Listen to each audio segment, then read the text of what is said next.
It's a normal day at a power plant in Hong Kong when suddenly a mysterious person hacks into their system. The cooling machine is shut down, and soon the heat causes a big explosion. Hundreds of workers are killed or severely wounded, and people within a 10-kilometer radius are evacuated. Meanwhile, in a prison in the USA, hacker Nick is handcuffed and taken out of his cell. The cops find a hidden device among his things and discover all of the criminals on Nick's block have recently received some money in their accounts, so they think Nick did it. He immediately denies it, so he's put in solitary confinement where he exercises to keep himself busy. In China, Captain Dawai explains to the government that the power plant was hacked using a remote access tool. This was possible because the plant's systems are very old and lack security. It's also revealed that the same model reactors in the USA were attacked at the same time. Dawai thinks he can catch the hacker, but he needs access to the plant's computers to do the tracking. Sadly, the power plant is still incredibly hot, and it's impossible to enter. So, Dawai will have to wait for cooldown. Dawai asks the FBI for help, and Agent Carol has to convince her boss that working with China is a good idea. Eventually, Dawai gets the code from the hacker attack on the American plant, but he doesn't have the knowledge to crack it. He decides to recruit his sister Lian, who is a network engineer. That night, the Mercantile Trade Exchange in Chicago is also targeted by the hacker, and all the numbers start going up at an insane speed. The next day, the FBI has a meeting to analyze the case, and by looking at the code, they conclude the rat was written by two people. Dawai isn't impressed by the report because it's incredibly basic,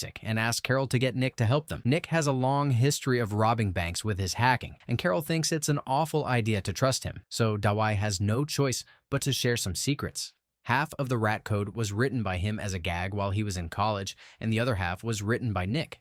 It seems the hackers stole their code and modified it to do the attacks. If they want to catch this guy, they'll need the person who truly understands the code. An FBI agent visits Nick in prison, offering to get him out if he helps them with the case. However, Nick reads the document and notices he'll only be out for a couple of weeks, so he refuses to sign it.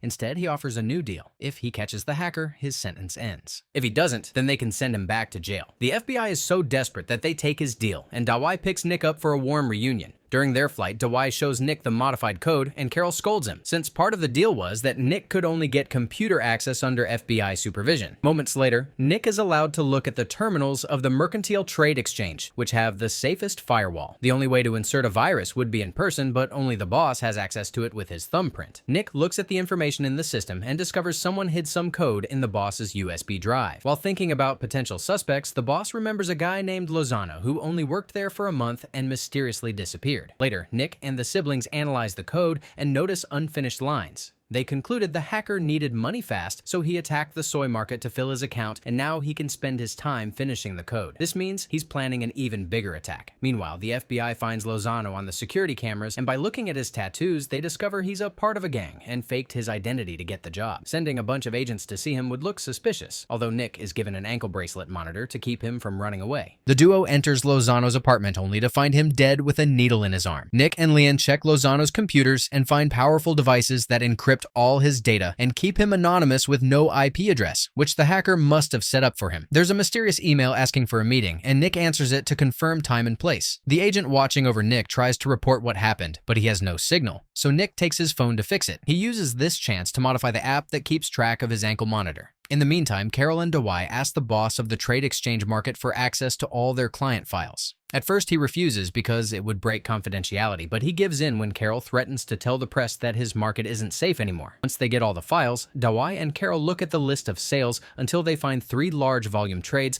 that were timed perfectly to take advantage of the hack. They're linked to bank accounts in Hong Kong. In the evening, Nick and Lee go to a restaurant to wait for the hacker, but he doesn't show up. Nick notices security cameras and sneaks into the back room to check the computer. It turns out the hacker has been watching them through the cameras all along. Checking the information in the camera software, Nick notices that the hacker has an IP in Ukraine and sends him a message. Nick returns to the main room and tells Lean they should leave. But at that moment, a bunch of thugs enter the restaurant and ask them who they are. Without a word, Nick starts fighting them using any object he can grab, including the furniture. He manages to bring most of the group down, and when the last one comes for him with a knife, he breaks a bottle to counterattack and easily wins the fight. Afterward, Nick calls Dawai to warn him that the email had been bait, and now the hacker knows they're on him. Dawai announces they'll travel to China in the morning to follow the bank accounts, so Nick and Lean spend the rest of the night getting naughty. The next day, the group arrives at the power plant, where they're still rescuing victims of the explosion. The building is still hot, so they have to wait to access the computer. Next, they meet with the local police, who have tracked down the owners of the bank accounts. They seem to be 3 average thugs connected to a criminal known as Kassar, so they must be the hacker's front.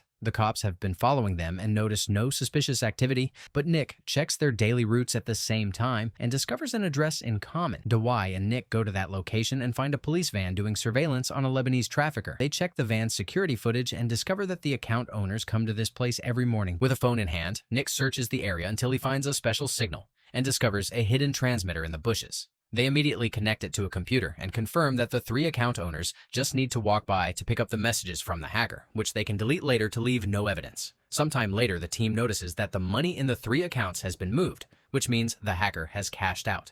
When Dawai rushes to inform Nick, he discovers he's been doing it with his sister. The team leaves on a helicopter to go after Kasser, and during the ride, Dawai tells Nick to reconsider his relationship with Lean since there's a chance he may go back to jail. By the time they make it to the location, the team discovers the surveillance officers have been killed. They burst into the building and search every room, but it appears Kasser and his thugs are gone. There's a hidden passage in the floor, so the team descends to continue their search. Suddenly, the criminals open fire to start killing agents, who immediately shoot back. Kasser is there too, and he grabs an agent to use him as a shield. He shoots a few more incoming men before stabbing his hostage in the neck. Once Kasser and his men leave the tunnel, they get ready to blow it up, but the other half of the team is already waiting at the exit, and they open fire. While the thugs shoot back at them, Kasser activates the explosives, which make the tunnel crumble and kill all the agents inside. Without this backup, the team at the exit is overwhelmed and more agents die during the shootout. They have no choice but to stay hidden behind some containers, which gives the criminals the opening to escape on a boat. As they sail away, Kasser is angry to notice one of his men is dying. That night, Kasser picks up a special package from traffickers on a big ship before returning to the mainland. In the meantime, Dawai is informed that the temperature at the plant has lowered enough for them to go in without instantly dying.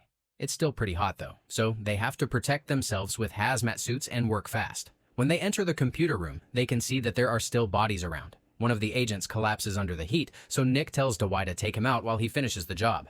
He breaks an emergency cabinet to get an axe and hits the servers, only for the resulting vibrations to cause some parts of the ceiling to fall.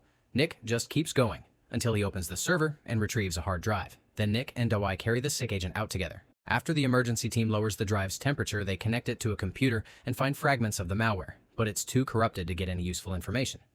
Nick remembers that the government got his info back after he tried to delete it when they arrested him, and Carol admits they have a software called Black Widow that could do the job.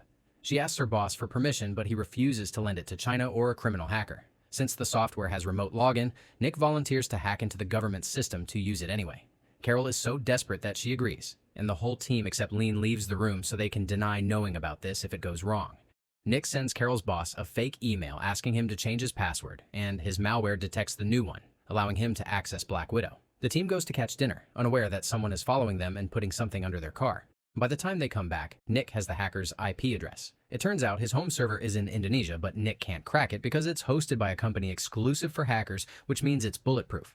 Their only option is to go there in person and get the actual physical drives. Carol won't get any favors after she asked for Black Widow, so Dawai promises to talk to his superiors to get them visas and badges that work in Indonesia. Sometime later, Leon manages to get into the hosting company's accounting records and notices some payments to a software that rents satellite time. The hacker has bought high-resolution shots of the coast of Malaysia. Meanwhile, the Chinese government tells Dawai that the FBI has informed them about Nick hacking into confidential software and they want him back in jail. Dawai tries to point out that without Nick, they wouldn't have found the hacker, but his bosses don't listen.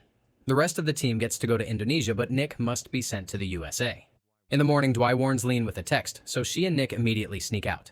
Carol gets a call from her boss to scold her for what happened, and she tries to explain her hands were tied, but she still gets orders to hand Nick over. When she goes to his room, he's already gone. They realize Nick modified the agent's monitor app and quickly fix it to get his current location. Dawai secretly meets with Nick to tell him that the Americans think China has Black Widow because of him, so he asks him to run and promises they'll meet later in Indonesia. Lean wants to come too, but Nick thinks it's too dangerous, so they argue until she leaves them alone. While Carol and another agent try to follow the bracelet signal, Lean moves ahead and waits for Nick and Dawai at the airport. Nick has a serious conversation with her until she understands she can't date a fugitive. Their conversation is interrupted when the car suddenly explodes behind them, instantly killing Dawai. Kasser and his men are nearby and open fire, so Nick has to hold a grieving Lean to keep her hidden. At that moment, Carol and her agent arrive to join the shootout, and they manage to kill a couple of thugs. However, they are quickly shot down as well. Nick and Lean use this distraction to run away, and they hide inside the subway station, rushing into the train right before the enemy can catch them. Lean announces she wants revenge, and Nick agrees to bring her along. Moments later, Leon pays some crooks to get them fake passports and remove Nick's ankle monitor. Instead of Indonesia, they decide to go to Malaysia to search for what the hacker wants. The police are following the Monitor's app to find Nick. However, it's already been thrown into the ocean. By bribing the owner of a private plane, Lean and Nick manage to fly to Malaysia. They follow the coordinates from the satellite shot, but the area appears to be empty. Suddenly, they notice some stairs hiding among the rocks and they climb them to find a hatch on top. They check inside to discover all the machines that keep the local dam running. The water pump model is the same as the power plants, so Nick deduces that the hacker wants to sabotage the dam to destroy the tin mines and make a fortune by buying tin options. The previous attacks had only been practiced to refine the code. Sometime later, the duo makes it to Indonesia and buys a bunch of tools that they set up with their computers in their room. Next, Nick gets in a car on top of a parking lot and pushes a van off the roof to make it fall on the hosting company's building, causing great damage. Soon, the area is filled with cops and emergency services. While everyone is distracted by the chaos, Nick sneaks in and connects his computer to the server to download some files and codes. All this is taken back to the room, where he and Lean check the information to confirm that the hacker has a third version of the rat and is indeed targeting the dam. They also get his real account information. The next day, Lean goes to the bank and tells the receptionist that she has a presentation with the manager, but she accidentally spilled coffee on her notes. He agrees to print her a new copy and connects her USB drive, which allows Nick to hack into the bank's system and transfer all of the hacker's money to his own account. Then he sends the hacker a warning message with a phone number. Eventually, they get a call from Kasser. However, Nick demands to talk to the hacker and hangs up. The phone rings again, and this time it's Sadak, who is the real hacker and Kasser's boss. Nick pretends he wants to team up with Sadak, and they agree to meet. Expecting things to get dangerous, Leon brings a bunch of stuff from the store and Nick creates some improvised protection for his body. He also hides some tools for self-defense. Nick asks Sadak to only bring Kasser, however he shows up with all his men. Leon sees it from afar and warns Nick, who calls Sadak to change locations. In the evening, they go to the local festival, but Sadak brings his men again. They hide in the crowd and push dancers away if necessary. Nick tries to surprise Kasser from behind, but the man turns around and threatens him with his gun.